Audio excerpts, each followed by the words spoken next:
आसाराम से लेकर राम रहीम से लेकर इसके पहले ये एक और निर्मल बाबा से लेकर सब लोग का पर्दाफाश हुआ है और एक दिन ऐसा समय आएगा कि इनका भी पर्दाफाश होगा, एकदम खुलेगी। मैं इनसे कहता हूं इनकी फ्लाइट की टिकट मैं खुद बुक करके दूंगा, वहां पर इन्हें जो सवाल धीरेन्द्र शास्त्री से पूछना है पूछिए, मैं आपके साथ जाऊंगा। मंजूर है, बोल, मैं दे रहा हूं किराया, नहीं करना पड़ेगा तेरे को, तो फिर उंगली क्यों दिखाता है, उंगली क्यों दिखाता है? समय बहुत बलवान होता है, समय का इंतजार कीजिए। ये कह रहे हैं समय बलवान होता है, सही में समय बलवान है। जिस नरेंद्र मोदी के आगे ये लोग चिल्लाते थे ना, आज उसके आगे ये लोग गिड़गिड़ा रहे हैं। कौन जो सत्य है वो बताते हैं, आप जैसे लोग झूठा उनको बोल रहे हो। इनके रिश्तेदार, बीबीसी की रिपोर्ट है कि धीरेन्द्र शास्त्री के पंडाल में हुआ चमत्कार, बीबीसी न्यूज की रिपोर्ट है। और बता दीजिए तो बीबीसी किसका है? कांग्रेसियों का है, आपका कांग्रेसियों का है वो। ये जो लोग कह रहे हैं कि बाबा ढोंगी हैं, एबीपी न्यूज के उनके कार्यक्रम में एबीपी न्यूज के उन्होंने कहा कि मेरे चाचा का नाम कोई बता सकता है? धीरेन्द्र शास्त्री जो पूज्य महाराज जी हैं, उन्होंने कहा इस पत्रकार के चाचा का नाम डैश है। मुझे उसके चाचा का नाम तो मुझे भी याद नहीं है क्या था, लेकिन मैं बता रहा हूं कि ये कार्य हुए हैं। कल ये वीडियो इतनी वायरल हुई है, शायद यहाँ पे इतनी भीड़ इकट्ठी हो गई है इतनी देर में, उन्होंने में से किसी ने देखा ही होगा सोशल मीडिया पर। अब वो पत्रकार सामने से आता है कि हाँ मेरे चाचा का नाम ये है धीरेन्द्र शास्त्री और सनातन की ताकत। बस एक दिन पहले खुद इंटरव्यू लिए थे, समझ में आ गया सर, ऐसा नहीं है कि चमत्कार हो रहा है। एक दिन पहले गए थे वो पत्रकार, एक दिन पहले भी गए थे और इंटरव्यू लिया, दोनों का इंटरेक्शन हुआ। अगले दिन अब इंटरेक्शन हुआ, अगले दिन फिर आए और बात हुआ। ऐसा तो नहीं है कि हम रैंडम कोई किसी को भी उठाओ तब ना हम मानेंगे, हम रैंडम किसी को भी उठाओ। लग रहा है ये सब ढोंग है, ढोंग, महाढोंग है, ये ढोंग नहीं है। जब आपको जब श्याम जो उनके सवाल उठाया, जब उनको वहाँ से नागपुर से बुलाया, वहाँ पे बुलाया था रायपुर में, 2 दिन की दरबार लगाया था, बोला हमारे को सिद्ध करो आकर के क्यों ना आया वहाँ पे। जब उसको किराया मुहैया करा रहा था, सुरक्षा मुहैया कर, सुनो आपको गलत लग रहा है? क्यों 2 दिन पहले क्यों? मैं आपसे पूछ रहा हूँ, आपके घर में किसी के ऊपर देवता देवी आया क्या? दे पर कोई भूत लगा क्या आपको? फालतू चीज नहीं, आपको हमको लगा है फालतू चीजें, हमको लगा है। आप चला ये यहाँ राजस्थान में मंदिर है, वो बालाजी का मंदिर है, वहाँ जाके देखना, फिर वहाँ फालतू वहाँ जाके कभी गिरा क्या? मैं किराया तो मैं लेकर चला। कहना चाहता हूँ ये जो बोल रहे हैं कि ये ढोंग और पाखंड है, मैं इन्हें आमंत्रित करता हूँ। एक मिनट कब पता चलेगा? दबा दुआ दोनों काम होता है, समझ गई मेरी बात? दबा दुआ के दोनों काम होता है। किसी पे उंगली उठाने से पहले अपने तरफ देखना, से गिरमान में झांको, पहले अपने गिरमान में झांकना, किसी को गलत नहीं समझना है। तो 4 लाख आदमी बेवकूफ है, 4 लाख आदमी बेवकूफ है, 4 लाख आदमी बेवकूफ है, 4 लाख बेवकूफ है, 4 लाख बेवकूफ है, तू सही है, 4 लाख बेवकूफ है, तू सही है, 4 लाख बेवकूफ है। मैं इनकी एयरप्लेन की टिकट बुक करूंगा छत्तीसगढ़ की। एक मिनट, हमको कौन उनके देखने के लिए हो सकता है, एकदम हो सकता है, हम क्या करें, हो सकता है। वो ये नहीं बोला हम बाबा हैं, हम महात्मा हैं, हम साधु हैं, ये नहीं बोला। उसने बोला बजरंग बाली पे कृपा रखो, बजरंग बाली पे कृपा रखो। आसाराम से लेकर राम रहीम से लेकर इसके पहले ये एक और निर्मल बाबा से लेकर सब लोग का पर्दाफाश हुआ है और एक दिन ऐसा समय आएगा कि इनका भी पर्दाफाश होगा। इस बात को देख लीजिएगा, होगा, एकदम होगा, इस बात को रख लीजिएगा। आने वाला दिन, एक दिन समय आएगा, अभी है, अभी देखिए, अभी आएगा, एकदम आएगा। अरे आसाराम का आ गया जी, एकदम खुलेगी। एक मिनट, बाबा राम रहीम को अपनी गोद में बिठाने वाले सुन ले कि हम धीरेन्द्र शास्त्री जी की तरह नहीं है। मैं इनसे कहता हूं इनकी फ्लाइट की टिकट मैं खुद बुक करके दूंगा, वहां पर इन्हें जो सवाल धीरेन्द्र शास्त्री से पूछना है पूछिए, मैं आपके साथ जाऊंगा। मंजूर है, बोल, मैं दे रहा हूं किराया, नहीं करना पड़ेगा तेरे को, तो फिर उंगली क्यों दिखाता है, उंगली क्यों दिखाता है? समय बहुत बलवान होता है, समय का इंतजार कीजिए आप। समय, अरे अब टिकट किससे?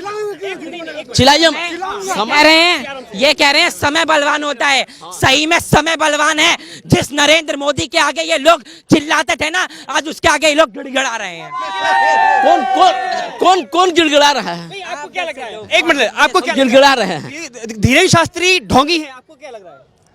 इसमें कोई डाउट है? क्या डाउट है? इसमें कोई डाउट है आपको? इस मीडिया जो है तो बेवकूफ था, मीडिया भी बेवकूफ था, लैब भी बेवकूफ था, 4 लाख आदमी बेवकूफ है। हाँ, हम पूछ रहे हैं जो एबीपी के पत्रकार गए थे, वही एबीपी के जो पत्रकार थे एक दिन पहले उनका इंटरव्यू ले रहे थे जी। हाँ, फिक्सिंग हो गया उसमें। हम पूछ रहे हैं उसमें फिक्सिंग नहीं हो सकता है? कैमरे के अंदर क्या होता है ये कौन जान रहा है जी? कौन जान रहा है? हम पूछ रहे हैं, आप क्या बात कर रहे हैं? हम सब फिक्सिंग का नहीं फिक्स डिटेल दिखाओ, डिटेल दिखाओ। सत्य है वो बताते हैं, जो सत्य है वो बताते हैं। आप जैसे लोग झूठा उनको बोल रहे हो। आप जाओ, फिर जाओ आना। कितने हैं? हम अकेले नहीं हैं, समझ में आ गया ना? आप बात करते हैं। जिंदाबाद योगी जी, जिंदाबाद योगी जी, मोदी जी जिंदाबाद। इनके रिश्तेदार, बीबीसी की रिपोर्ट है कि धीरेन्द्र शास्त्री के पंडाल में हुआ चमत्कार, बीबीसी न्यूज की रिपोर्ट है। और बता दीजिए तो बीबीसी किसका है? बीबीसी कांग्रेसियों का है, आपका कांग्रेसियों का है वो बीबीसी। लंदन का है ना, ब्रिटेन का। लेकिन धीरेन्द्र तो ढोंगी है ना। नहीं सर, कौन कहता है? देखो हिंदुस्तान जो है वो एक सांस्कृतिक देश है। हिंदुस्तान एक सांस्कृतिक देश है। इस देश के अंदर जब से सृष्टि का जन्म हुआ है तब से यहाँ चमत्कार ही होते रहे हैं। जिस समय पर ये नासा नहीं था उस समय भी हमारे बड़े बुजुर्ग पुरोहित वगैरह एक्सप्लेन करके बता देते कब ग्रहण लगेगा। तो क्या कहेंगे, उस समय पर वो जादू टोना होता था? बताइए, उस समय भी तो होता था। लेकिन आपको क्या लग रहा है, चमत्कार है या कोई वैज्ञानिक पद्धति है? नहीं सर है, देखो इसमें चमत्कार तो है। आज भी हमारे देश में बहुत बड़े बड़े महात्मा सिद्ध पुरुष बैठे हुए हैं। आप एक बात बताइए, यहाँ पर अगर 1500 डिग्री टेम्परेचर आ जाता है तो लोग जैकेटें पहन लेते हैं। आपने वो ऋषि मुनि भी देखे होंगे जो बर्फों में महात्मा लोग सिद्धियां कर रहे होते हैं।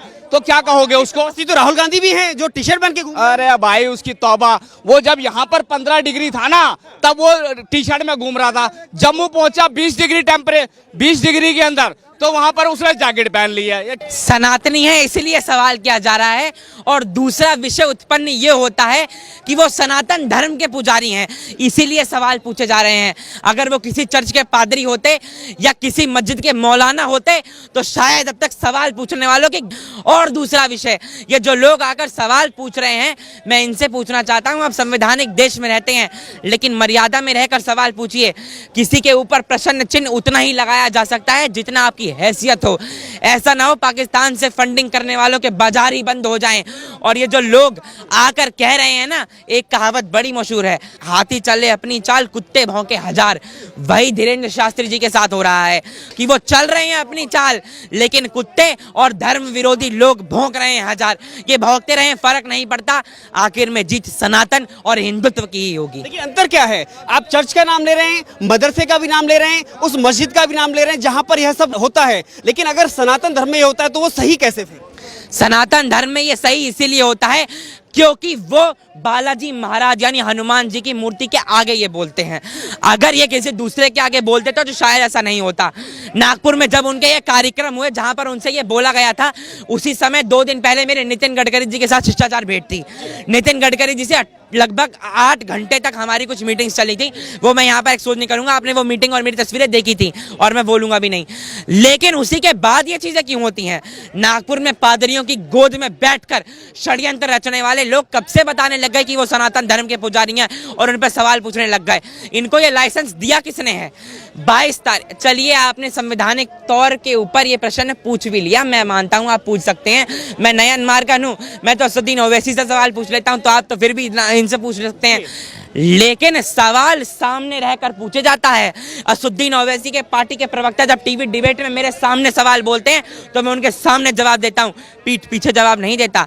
आपके खबर इंडिया के चैनल के साथ मैं संवाद कर रहा हूं, तो आप मुझे बताइए, अगर आपने मुझे 4:30 का टाइम दिया तो मैं 4:30 बजे ही सवाल बोलूंगा। मैं 6:30 बजे आकर तो आपको ढूंढूंगा नहीं। वही हाल है धीरेन्द्र शास्त्री जी के साथ। 22 तारीख को उनके कार्यक्रम थे, वो 25 तारीख को स्केड्यूल क्यों, 25 तारीख को उनके सवाल क्यों पूछे जाते हैं? पादरियों की गोद में 10-10 लाख रुपए बैठकर खाने वाले और पाकिस्तान की फंडिंग पर अपने 2 कौड़ी के पेट को चलाने वाले लोग हिंदुत्व पर सवाल नहीं उठाएं तो अच्छा है। और आखिरी बात और सच्ची बात, जिस तरीके के ये लोग बात कर रहे हैं ना, ये बस बात और बकवास ही करते रह जाएंगे। सनातन और राम मंदिर बनता ही रहेगा। लेकिन कांग्रेस नेता ने और तो मैं गृह मंत्री श्री अमित शाह जी ने 2023 तक के आखिर तक और 2024 की शुरुआत तक कहा है कि राम मंदिर बन जाएगा। इनसे मैं बोलना चाहता हूं जिन्होंने आरोप लगाया है, जाइए और किसी गरीब की मजार से चादर चढ़ाने से अच्छा किसी गरीब के बदन पर चादर चढ़ाइए। चर्च पर कैंडल जलाने से अच्छा किसी के घर में रोशनी से कैंडल लगाइए। और मंदिर में दान, गलत चाहे कोई भी हो, मैं नहीं झुकूंगा, मंदिर में दान देने से अच्छा किसी गरीब की झोली में दान दीजिए। यह कार्य कीजिए, तभी आप असली हिंदुस्तानी और अच्छे समर्थक आए जाएंगे। और हिंदू शहनशाह है, दिक्कत यह है अगर हिंदू इनके जैसा हो गया तो जीभ कहीं होगी और बोलने वाला कहीं होगा, लेकिन ऐसा होना नहीं चाहिए। लेकिन कांग्रेस नेता ने तो आरोप लगा दिया, अगर इतने ही ज्ञाता हैं तो कोविड और आतंकी हमले को लेकर के पहले क्यों नहीं बोल दिया कि ऐसा होने वाला है? आप मुझसे सवाल पूछ रहे हैं 10 तारीख को, मैं आपको जवाब दे रहा हूं 30 तारीख को। क्रीड़ाएं कैसे हो सकती हैं? उनके पंडाल में सवाल पूछे जाते हैं, उनके पंडाल में कांग्रेस के प्रदेश महामंत्री भी आते हैं और बीजेपी के निवर्तमान मुख्यमंत्री भी आते हैं। धीरेन्द्र शास्त्री उसका नाम है।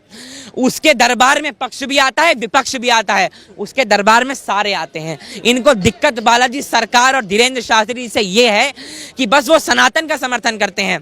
जो राम का विरोध करता है, जो देश का विरोध करता है, जो पाकिस्तान का समर्थन करता है, जो चीन का समर्थन करता है, उसके विरोध में अगर कल को कोई बोलेगा और हमने उसका समर्थन नहीं किया तो आने वाली पीढ़ियां हमसे पूछेंगी तब धीरेन्द्र शास्त्री जी के बारे में ऐसा बोला जा रहा था, तब आप क्या मुंह को छात दूसरे खेल में व्यस्त थे? नहीं, आने वाली पीढ़ियों को जवाब देना है, इसे धीरेन्द्र शास्त्री का समर्थन करना है, क्योंकि हमने उनका समर्थन नहीं किया तो आने वाले टाइम में दिक्कत होने वाली है। अगर हम उनका समर्थन करेंगे तो 10 धीरेन्द्र शास्त्री और निकलेंगे और वो सनातन का लोहा मनवाएंगे। जो देश सनातन और संस्कृति का समर्थन करता है उसका समर्थन हम करेंगे। चाहे लगता है कि घर वापसी हजारों लोगों की घर वापसी कराना बाबा को भारी पड़ा है शायद। बाबा को मैं उनकी पूजा नहीं करता, मैं भी कहता हूं, मैं आपसे भी नहीं कहता हूं कि उनका पूजा कीजिए, लेकिन जो राम मंदिर बनाने का समर्थन करता है उसके लिए थाल सजाने का कार्य तो हमें करना ही पड़ेगा, चाहे वो योगी आदित्यनाथ हो या नरेंद्र मोदी जी हो। और दूसरी बात, जो आपने कहा है कि बाबा ढोंगी हैं तो कल 20 चैनल उनके पंडाल में गए थे, 20 चैनल उनके पंडाल में गए थे। मैं बाबा का प्रवक्ता या प्रमाण पत्र तो नहीं लेता, मैं बीजेपी का प्रवक्ता हूं, मैं बीजेपी का प्रमाण पत्र लेके घूमता हूं।